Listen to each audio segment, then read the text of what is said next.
Well, the votes are in. It's time to tip hats to the winners of awards and see what we think about MVP.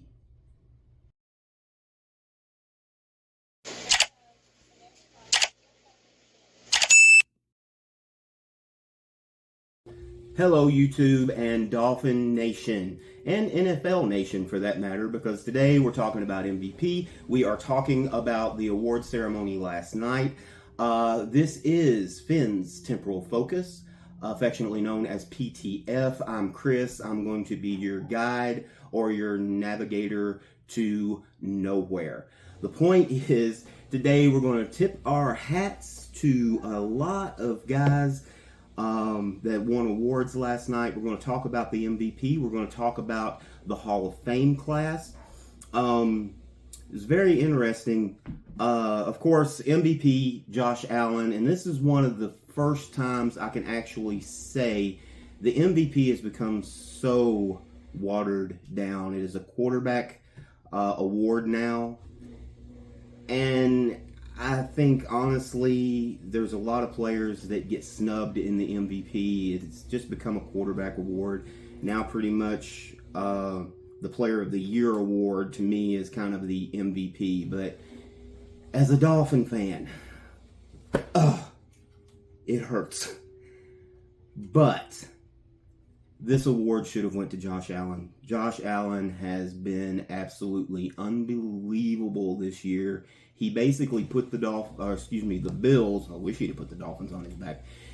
He put the Bills on his back and took them to the AFC Championship. And what I want to talk about with the MVP, everybody wants to look at stats.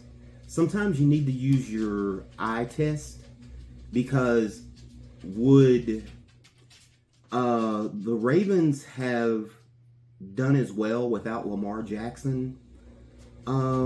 Probably not. But would they have went as far? I think they would have still actually played really well and been in contention. I honestly believe if Josh Allen is not on that team, Buffalo doesn't go anywhere as far as they did. And to me, that's what the MVP should be about. If you take a player off a team and they're still winning and it doesn't really matter, does it really make them an MVP? I think it's kind of, if you take a player off a team and they falter, or you can see that that team is not going to be as good, there's your MVP, okay? And I think Baltimore would have still been really good, whether Lamar Jackson was there or not. Would they have been as good? Absolutely not. I'm not stupid. I understand. But at the same time, the big difference is the fact that Josh Allen absolutely played his heart out this year. Absolutely deserving. And congratulations to Bills fans. Sorry. Congratulations to Bills fans. Seriously, you guys have a solid guy for a long time. Hopefully, if he's not happy though, I mean Miami, we're just you can come on down. We gladly take him. Some of the other players that we want to talk about, obviously, the one spot that Miami did have in this running, with Chop Robinson, obviously did not win Defensive Rookie of the Year. It went to Jared Verse. I don't think that's a big surprise to anybody. Saquon Barkley with Offensive Player of the Year. Joe Burrow with Comeback Player of the Year again. Also, I thought he should have been an MVP a lot more. A lot more talk about MVP, because again, another guy that honestly, Cincinnati would have done nothing without him. So I think he should have actually gotten more votes than he did. Also, Cincinnati, you may want to think about the fact that you have Joe Burrow, who has gotten Comeback Player of the Year twice in the last few seasons. Of course, at least Joe Burrow's coming back. So our guy can't even stay healthy. You know what? Scratch it. Anyway, Jaden Daniels, obvious Rookie of the Year. Pretty much no surprise again there. Patrick Surtain The second, Defensive Player of the Year. Hats off to him. Absolutely monster year for him in Denver. That Denver defense is going to be outstanding, I think, for years to come. They have really got some pieces going on there, and obviously offensively, I think they're looking pretty good as well. And Eric Armstead, Man of the Year.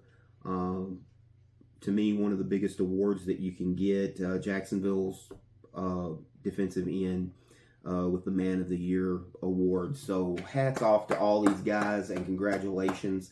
We also want to talk about the Hall of Fame. Eric Allen, Philadelphia Eagles.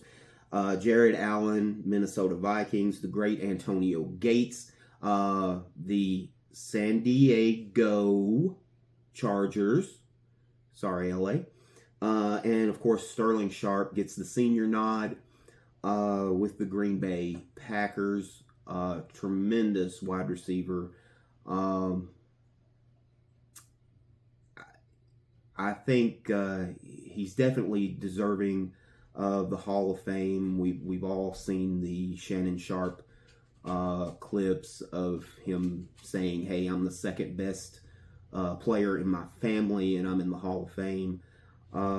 Sterling, absolute tremendous wide receiver. If you were around during those Green Bay years with him and Brett Favre, just basically gunslinging it down the field. It was actually a fun time. Got to see Mark Clayton play with Sterling for one year, and I actually kind of followed him that year because I'm such a big Mark Clayton fan. But that was basically what we were doing today, and the big thing was the MVP, and I want to know what you think with the MVP, because should it be an award that is just coveted by quarterbacks? Don't get me wrong, if it's a quarterback who, if he's put up like tremendous stats and breaking records, then I understand it. But at the same time, I think there's defensive players, there's offensive players out there that you take off of that team, and that team is by far and away nowhere as good as what they would be with that player. I know everybody runs to quarterbacks. Oh, if you've got the quarterback, then you're going to be okay. Well, I'm a Dolphins fan, and we had our quarterback in Dan Marino. No championships, okay? Warren Moon, Houston had their quarterback. No championships, okay? Buffalo, Jim Kelly, you got your quarterback. No championships, okay? You see where this is going? So I think it's time, and I know we're in a different world in football. It is coveted to the quarterback, and I get it. And at the same time, though, I think it's time, especially MVP status, it's time to start understanding that there is more to this game than just the quarterback spot. I love quarterbacks as much as anybody. But there are other players, and on a lot of teams, there is players that are just as deserving for an MVP as these quarterbacks that you keep strifling out, okay? It's just a point. Tell me how you feel in the comments. Do you believe it's a watered-down award now? Is it time to actually give a little bit of heads up to some of these guys that are playing their butts off for these teams? And we know they wouldn't be the same without those players. Okay? So, but congratulations to Josh Allen. I do believe you deserved it this year. Absolutely. But there's been several in the years past where you're really having to scratch your head going, are they really an MVP? Or are they just a really good quarterback on a really good team? Just saying. Listen, guys, have a good day and make good decisions, and fins up.